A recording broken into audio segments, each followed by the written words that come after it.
We have our second lightning talk with Virginia Chambrello. She's visiting us from Turin, and he will talk, what if we choose accessibility over beauty? My history with epilepsy. Big round of applause, please.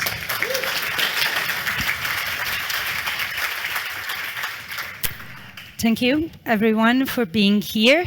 Thank you so much, as it's my first time speaking at the WordCamp Europe. So, today I want to talk to you about accessibility for people with epilepsy. First of all, because I'm a person with epilepsy. And second, because I've attended some meetings, conferences on accessibility, and no one talks about it. But this kind of disability affects more people than you can imagine. First of all, who am I? I'm a queer person. I'm a disabled person as I have epilepsy. I'm from southern Italy, and believe me, this is kind of a discrimination in Italy, but we can talk it later. And I also work during my days as a consultant on this theme and a content writer. I wanted to start from my story because this is the topic I know the most, and because we also talk about legislations, but we need to focus on people's needs and stories. Because if we want to work on accessibility properly, we need to be aware of what we are talking of. My journey with epilepsy started in 2008. Fun fact, I had my first seizure on June the 7th. What day is today? June the 7th. Isn't it ironic? Alanis Morissette would say. But I had my first seizure. It wasn't that easy, I swear. Then I started taking medication. I started seeing a lot of doctors. I continued having night seizure, and from 2008 to 2012, I was in high school, and I was taking medication, and I was constantly sleeping. Imagine a girl going to high school, sleeping 5 hours in the afternoon, 12 hours in the night, and still has to go to the high school, attending high school. Then in 2014, I had another critique seizure, and I started a new therapeutic plan because my parents told me, okay, we have to see other doctors, we have to understand if we can do something more. And so I started my diary again, my therapeutic diary again, because doctors always tell you to write notes about how you feel, what you feel, what you remember. Spoiler, nothing after seizures. And then in 2019, from 2019, when I had another seizure while I was walking on the street, I started another kind of medication. That seizure was hard because there were like 3 years without seizures. And I started thinking, okay, it's over. It wasn't. I had this seizure, and I started the medication that, as a matter of fact, stopped my seizure. But then another friend came, nystagmus. I don't know if you know what it is, but let me tell you what it is. It is a collateral effect of my medication. I take 3 medications per day. And I started having nystagmus, and it's like a collateral effect that affects your view. So you can't view stable. after every medication, I had nystagmus for 8 hours per 3. It was like I can't view nothing. My eyes were spinning up and down, then from the right to the left.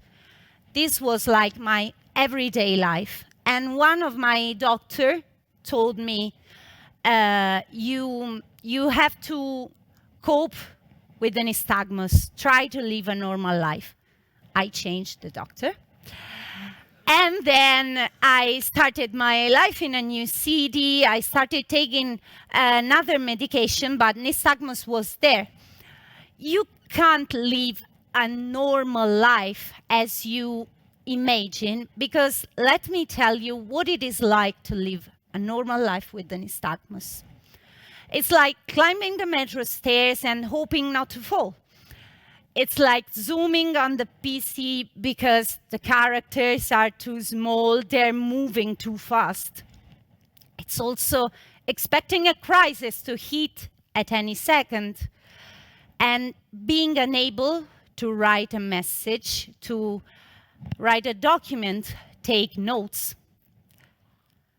Sometimes when we talk about disability, we talk about what we know, but we don't take into account collateral effects. For accessible design, for accessible contents.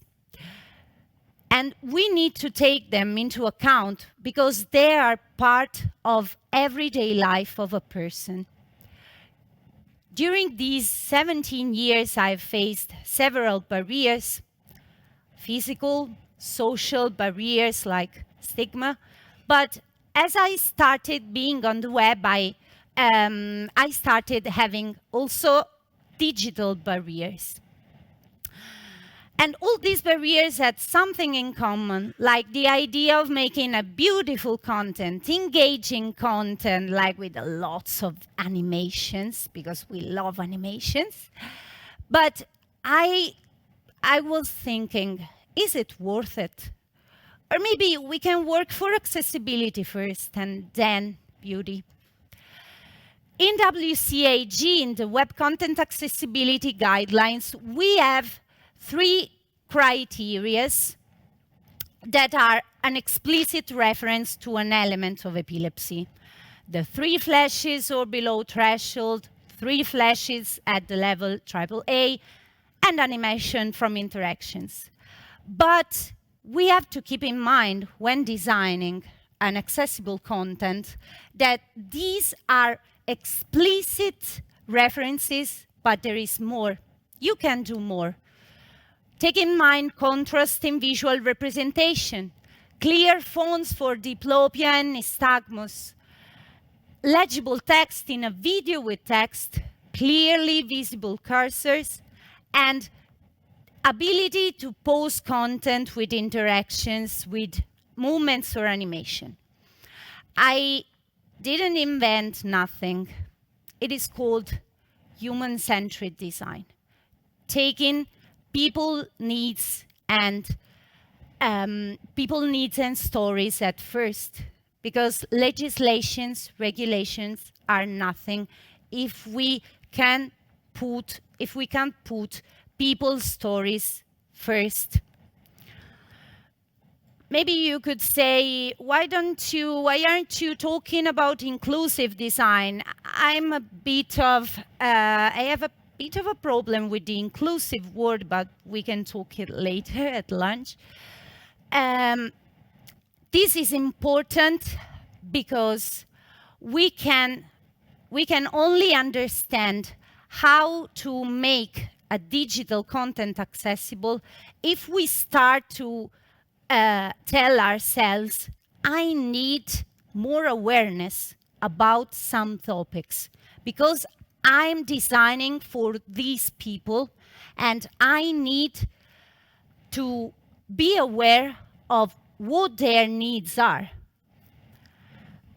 I'm here today because I demand people without disability to stand out also near us. Because if today or tomorrow I can't, if today or tomorrow I can't stand anymore, because believe me, doing this for work and being an activist for this sometimes is exhausting. Who stands for me if I don't? Thank you so much.